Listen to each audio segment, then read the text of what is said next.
सबसे पहले डेट जान लेते हैं किस दिन क्या पड़ा है, क्योंकि छठ पूजा जो है ना 4 दिवसीय होता है। ये जो है नहाए खाए से शुरू हो जाता है, उसके अगले दिन खरना रहता है, उस मतलब उगते हुए सूर्य को देते हैं और एक बार डूबते हुए सूर्य को एक दिन पहले हम अर्घ देते हैं। मतलब 4 दिन का ये व्रत चलता है। ठीक है, तो 28 तारीख से शुरू हो रहा है। कब से हो रहा है? 28 अक्टूबर को नहाए खाए है, तो नहाए खाए से ही व्रत हमारा शुरू हो जाता है। तो वो कब है? 28 को नहाए खाए है, 29 को आपका खरना है, जिस दिन हम खीर रोटी खाते हैं। कई लोग गुड़ के खीर खाते हैं, कई लोग दूध के खीर खाते हैं और रोटी बनाकर खाते हैं, और साथ में सब्जी वगैरह नहीं खाते, नमक नहीं खानी चाहिए, और अदरक वगैरह खाते हैं लोग। रात को खाते हैं, पूरे दिन उपवास रखते हैं निर्जला, और शाम को खरना के दिन खाते हैं। ठीक है, सारी बातें क्लियर हो गई। अगले दिन 24 घंटे का निर्जला उपवास रखा जाता है, तो हम शाम को डूबते हुए सूर्य को अर्घ देते हैं शाम को। ठीक है, तो वो किस दिन है? 30 तारीख को। 30 तारीख को डूबते हुए सूर्य को हमें अर्घ देनी है। 31 तारीख को जो सूर्य उगते हुए, मतलब सुबह सुबह ही अर्घ देकर हम पार करते हैं चौथे दिन। ठीक है, व्रत खोलते हैं, पारण करते हैं और व्रत खोलते हैं चौथे दिन। तो ये 4 दिन का है। नहाए खाए भी एक व्रत के जैसा ही है, बड़े नियम विधि से नहाए खाए का व्रत किया जाता है। बाल धोकर अच्छे से स्नान करके, मसूर की दाल नहीं खाते, सरसों तेल नहीं खाते, लहसुन प्याज नहीं खाते, बर्तन वगैरह का ध्यान रखा जाता है। जूठा मतलब बर्तन वगैरह मतलब ना लगा रहे बर्तनों में, ध्यान रख के बर्तन वगैरह धोया जाता है। घर की साफ सफाई बड़े ही अच्छे से कर दिया जाता है।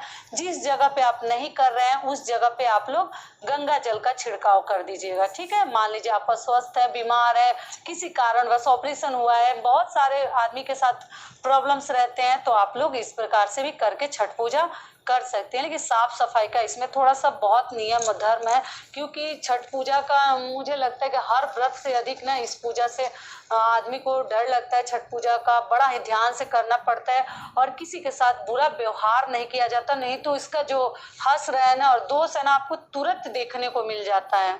जो भगवान ना करे किसी के साथ कुछ ऐसा उल्टा सीधा हो, लेकिन बच बचा कर रहनी चाहिए। घाट पर भी आप जाते हो तो किसी से झगड़ा लड़ाई ना करें, मतलब दौरा वगैरह हमारा यहाँ रहेगा तो हमारा ये है, तो ऐसा सब ना करें, पैर हाथ ना चलाएं, क्योंकि छठ माता की जो महिमा है ना अपरंपार है, बहुत जल्द आपको देखने को मिल जाता है। तो थोड़ा सा सहन शक्ति रखनी चाहिए, क्योंकि लोग 4-4 दिन से व्रत रखे हैं और फिर गलती से भी मुंह से अगर आपको कुछ बद्दुआ दे दी है ना, तो जीवन भर पछताने के सिवा आपके हाथ में कुछ नहीं रहेगा। तो इसलिए थोड़ा सा सहन शक्ति के साथ इस व्रत को मतलब जो कर रहे हैं उनकी सेवा करनी चाहिए, देख रेख करनी चाहिए और ध्यान रखनी चाहिए कि आपसे कोई गलती ना हो।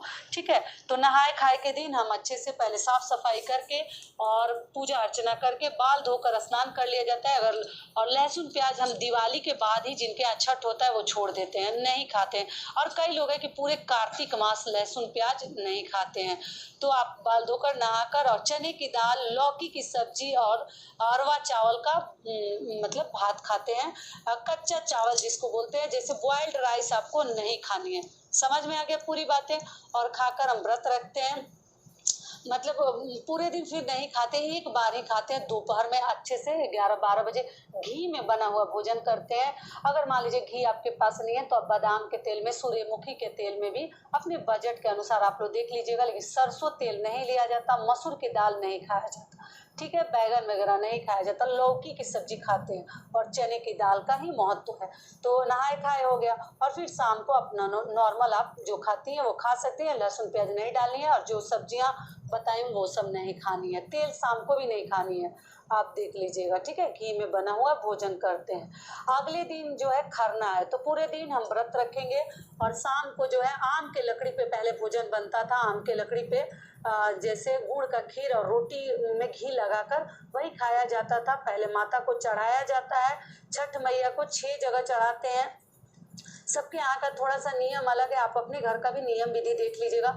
और उसके ऊपर केला भी चढ़ाते हैं, एक एक केला करके चढ़ा दिया जाता है, खीर चढ़ा दिया जाता है, रोटी चढ़ा दिया जाता है, फूल चढ़ा दिया जाता है, केला चढ़ा दिया जाता है, वहाँ आहूत कर दिया जाता है, मतलब हवन और अगरबत्ती धूप बत्ती दिखाकर और माता की हम पूजा करते हैं। सिंदूर लगा दिया जाता है, खुद भी तेल सिंदूर वहाँ पर लगा लिया जाता है और नया साड़ी पहनकर, कोरा साड़ी।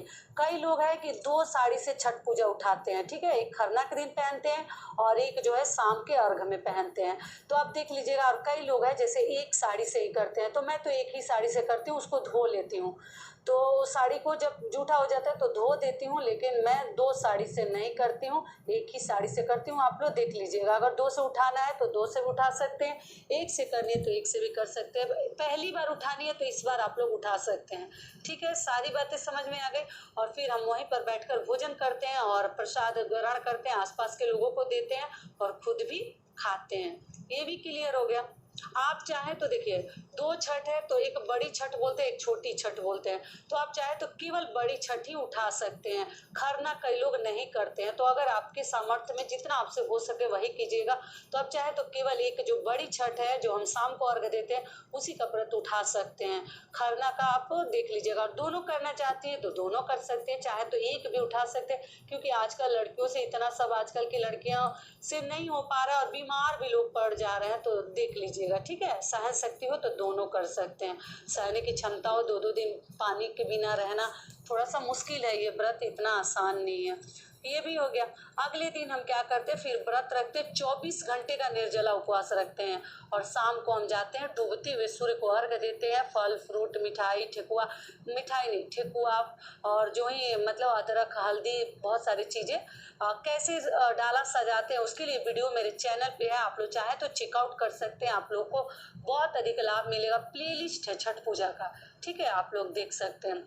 और उसके अगले दिन जब हम वापस आते हैं घाट से तो थकान तो बहुत अधिक हो जाती है।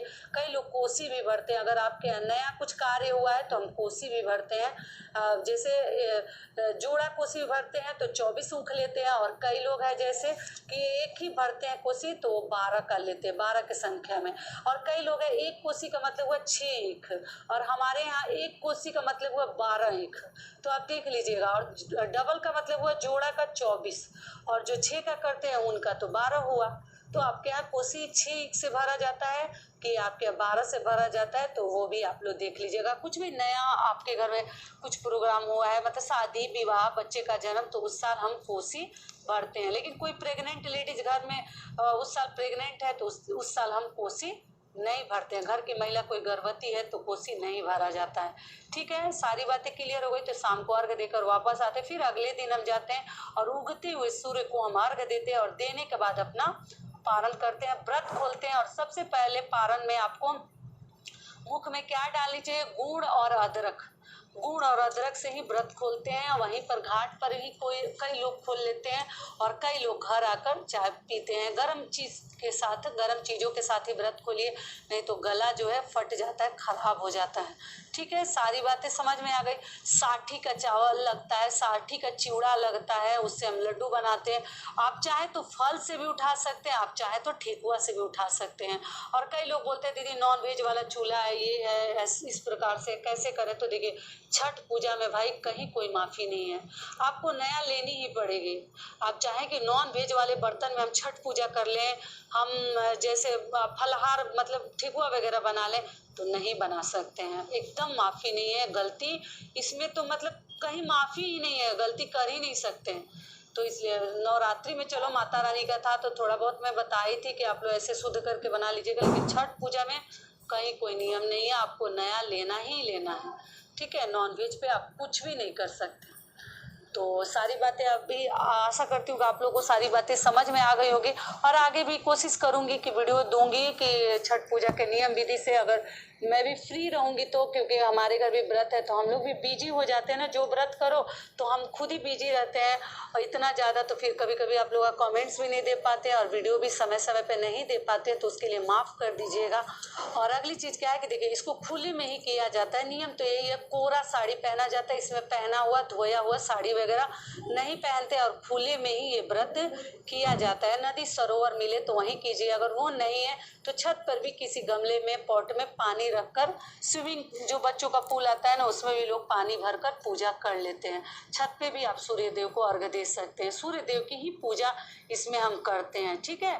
उगते हुए सूर्य की और डूबते हुए सूर्य की हम पूजा करते हैं छठ माता के। चीज लीजिए, कोरा लिया जाता है, एक दौरा चाहिए, मतलब बड़ा सा आपको लेना पड़ेगा, मतलब टोकरी सा, और उसी को सजाया जाता है, डाला सजाया जाता है फूल से, फल से, जैसे ठेकुआ से, हर चीज़ डालकर, हरी भरी सब्जियां भी माता को चढ़ाई जाती है।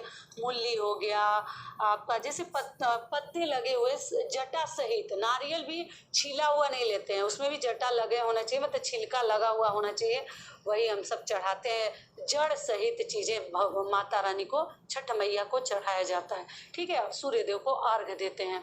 तो मूली हो गया, और हल्दी पत्ते वाला हो गया, अदरक पत्ते वाला हो गया, सुपारी, पान, सब कुछ हम चढ़ाते हैं। सारे नियम विधि हैं, तो आगे कोशिश करूंगी कि वीडियो देते रहूं। तो ये वीडियो मेरा यहीं